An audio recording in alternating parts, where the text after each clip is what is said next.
مرکز مطبوعات ملیسیای شهر دوشنبه خبر داد که صدای بلند ترکش ماننده که شب 27 سپتامبر سال 2022 تخمینا ساعت 21:50 در حدود نویه سینوی پایتخت تاجیکستان صدا داد و خبرش در شبکه‌های اجتماعی پخش شد.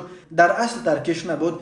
در اطلاعیه ملیسیای پایتخت گفته می شود که با مقصد سنجش و معاین نمودن خبر در شبکه‌های اجتماعی نشر گردیده، گروه فوری و تفتیشاتی ملیسیای شهر دوشنبه یک قطار چاره‌بینی‌های فوری و جستجویی را راه اندازی نموده معاین کرده است که صدای ترکش مانند رخ داده در نتیجه استفاده سلیوت از جانب 3 نفر نابالغان 16 ساله در نزد بنای استقامتی نوشانه رقم 33 در کوچه باباجان غفور بوده است که باعث خللدار گردانیدن آرامی شهروندان گردیده است.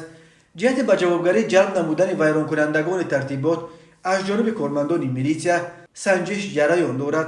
گفته می شود در اطلاعیه وارد کردن، خرید و فروش و استفاده مواد پیراتکنیکی از جمله خلپوشک و سلیوت در تاجیکستان چندین سال باز رسما منع گردیده.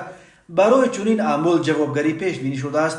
هر سال در عرفه سال نو که اوج موسم استفاده مواد پیروتکنیکی است، کارمندان میلیسیا در تاجیکستان عملیات‌های گسترده را به ضد پنهان کنندگان و استفاده برندگان مواد پیراتکنیکی برا انداخته از مصادره ده‌ها هزار خلپوشک و سلیوت و دیگر مواد پیراتکنیکی خبر می‌دهند.